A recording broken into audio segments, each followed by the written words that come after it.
Hello everyone. Today we are going to start our new English tutorial video. In this video we will learn where we can use of have been and has been.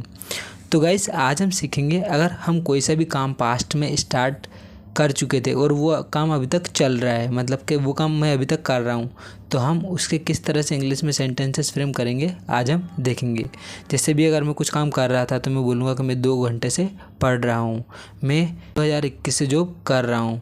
तो जहाँ पर भी हम कोई सा भी काम past से स्टार्ट कर रहे थे और वो काम अभी तक कर रहे हैं, तो उसके किस तरह से सेंटेंसेस फ्रेम होंगे इंग्लिश में आज हम देखेंगे। In today's lesson, we are going to learn a very important and powerful English structure. Okay guys, तो अगर तुम 2 घंटे से पढ़ रहे हो या फिर 5 साल से नौकरी कर रहे हो तो उसके किस तरह से इंग्लिश में सेंटेंसेस फ्रेम करोगे।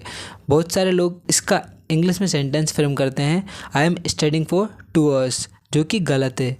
इसका जो करेक्ट सेंटेंस फ्रेम होगा वो होगा I have been studying for 2 hours। तो यहाँ पर हैव बीन का यूज़ हम करेंगे, मतलब कि ये हमने काम पास्ट में स्टार्ट किया था जो कि अभी तक चल रहा है, तो उसके लिए हम करेंगे हैव बीन और हैज़ बीन का यूज़। ओके गाइस, तो आज हम क्या क्या कवर करने वाले हैं।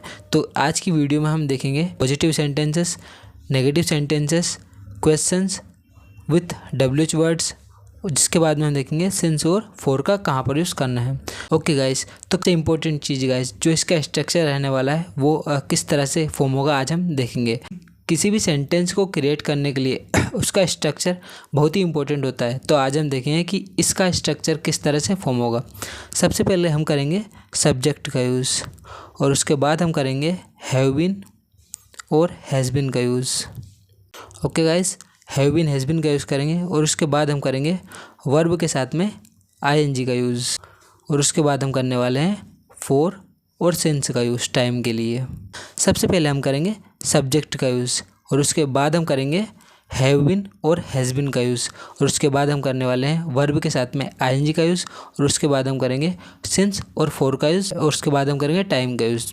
ओके गाइस, तो कभी भी अगर हमें बोलना पड़ जाता है कि मैं 2 घंटे से पढ़ रहा हूँ, तो हम इसके किस तरह से इंग्लिश में सेंटेंसेस फ्रेम करेंगे आज हम देखेंगे।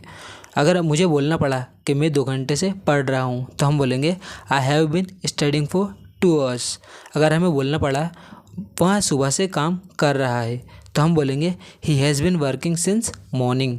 अगर हमें बोलना पड़ जाए कि वह 2021 से अंग्रेजी सीख रही है तो हम बोलेंगे she has been learning English since 2021। अगर हमें बोलना पड़ जाए हम कई सालों से यहाँ रह रहे हैं तो हम बोलेंगे we have been living here for many years. तो गाइस, ये रहे कुछ सेंटेंसेस। ये सारे सेंटेंसेस फ्रेम करने के लिए हमने इस स्ट्रक्चर का यूज़ किया है। ओके गाइस, अब हम देखेंगे कि हमें हैव बीन का और हैज़ बीन का कहाँ पर यूज़ करना है, मतलब हैव बीन का कहाँ यूज़ करना है और हैज़ बीन का कहाँ यूज़ करना है। तो गाइस याद रखिएगा, जहाँ जहाँ पर भी सब्जेक्ट आई यू वी दे, मतलब सब्जेक्ट हमारे आई यू वी और दे, अगर ये सब्जेक्ट रहे तो हम वहाँ पर हम करेंगे हैव बीन का यूज़। ओके गाइस, और जहाँ पर भी सब्जेक्ट ही सी या फिर किसी का नेम, मतलब जहाँ पर भी सब्जेक्ट गाइस ही सी या फिर किसी का नेम होगा वहाँ पर हम करेंगे हैज़ बीन का यूज़। ओके गाइस, तो ही सी और नेम के साथ हम करने वाले हैं हैज़ बीन का यूज़ और आई यू वी दे इनके साथ करने वाले हैं हम हैव बीन का यूज़। ओके गाइस, तो अगर हमें बोलना पड़ जाए कि हम कई दिनों से यात्रा कर रहे हैं तो हम बोलेंगे we have been travelling for many days. यहाँ पर हमने हैव बीन का यूज़ किया है क्योंकि यहाँ पर सब्जेक्ट है वी। अगर हमें बोलना पड़ जाए वह सुबह से खेल रही है तो हम बोलेंगे she has been playing since morning. यहाँ पर हमने हैज़ बीन का यूज़ किया है क्योंकि यहाँ पर सब्जेक्ट है सी। अब हम देखते हैं कि हम सिंस और फॉर का कहाँ पर यूज़ करने वाले हैं, मतलब सिंस का कहाँ पर यूज़ करेंगे और फॉर का कहाँ पर यूज़ करेंगे। तो गाइस, सिंस का हम वहाँ पर यूज़ करेंगे जहाँ पर भी किसी पर्टिकुलर टाइम को बताना हो, जैसे कि मॉर्निंग, इवनिंग या फिर आफ्टरनून, इन चीज़ों का, या फिर जहाँ पर भी name of the month, name of the year और नेम ऑफ द डे।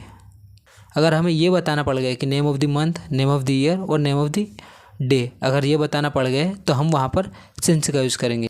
अगर हमें नंबर से बताना पड़ गया कि 2 घंटे, 3 घंटे, 4 घंटे, अगर हमें बोलना पड़ गया for 2 hours, for 3 hours, for many hours, हम करेंगे फॉर का यूज़।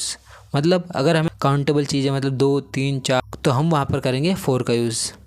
अगर हमें कभी भी बोलना पड़ गया कि मैं 2 घंटे से इंतज़ार कर रहा हूँ तो हम बोलेंगे I have been waiting for 2 hours. यहाँ पर हमने फोर का यूज़ किया है क्योंकि यहाँ पर हमने नंबर्स का यूज़ किया था। वह सुबह से खेल रही है, she has been playing since morning, तो यहाँ पर हम सिंस का यूज़ करेंगे क्योंकि हमने पर्टिकुलर टाइम का यूज़ किया है जो कि है मॉर्निंग। अब हम देखेंगे गाइस कि नेगेटिव सेंटेंसेस किस तरह से फ्रेम होंगे। हैव बीन और हैज़ बीन से किस तरह से हम नेगेटिव सेंटेंसेस क्रिएट करेंगे अब हम देखेंगे। तो गाइस नेगेटिव सेंटेंसेस क्रिएट करने के लिए सबसे पहले हम करने वाले हैं सब्जेक्ट का यूज़, जिसके बाद हम करने वाले हैं हैव और हैज़ का यूज़, उसके बाद हम करेंगे नोट का यूज़ और उसके बाद हम करेंगे बिन का यूज़।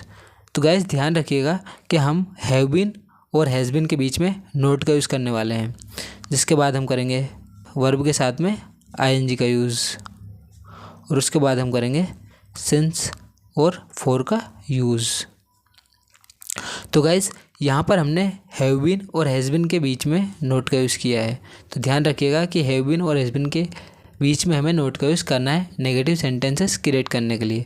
अगर हमें कभी भी बोलना पड़ जाए कि मैं सुबह से नहीं पढ़ रहा हूँ तो यहाँ पर ये हो गया नेगेटिव सेंटेंस, मतलब यहाँ पर बताया जा रहा है कि मैं नहीं पढ़ रहा हूँ सुबह से, तो हम बोलेंगे I have not been studying since morning.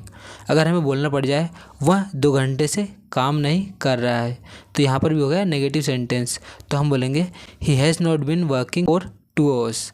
तो यहाँ पर हम हैव बीन और हैज़ बीन के बीच में नोट का यूज़ करने वाले हैं नेगेटिव सेंटेंसेस क्रिएट करने के लिए। So today we learn how to use the structure subject have been and has been plus verb के साथ में आईएनजी का यूज़, उसके बाद सिंस और फॉर का यूज़, जिसके साथ में हम करेंगे टाइम का यूज़। तो आज हमने हैव बीन और हैज़ बीन का कहाँ पर यूज़ करना है और सिंस और फॉर का कहाँ पर यूज़ करना है आज हमने देखा है। ये गाइस बहुत ही इंपॉर्टेंट स्ट्रक्चर है जो कि हम डे टू डे लाइफ में बहुत यूज़ करते हैं। तो गाइस आपको सही सेंटेंसेस क्रिएट करने के लिए इस स्ट्रक्चर का यूज़ करना पड़ेगा। If you found this lesson helpful, please like this video, share it with your friends and subscribe to our channel. Thank you for watching guys. Bye bye guys.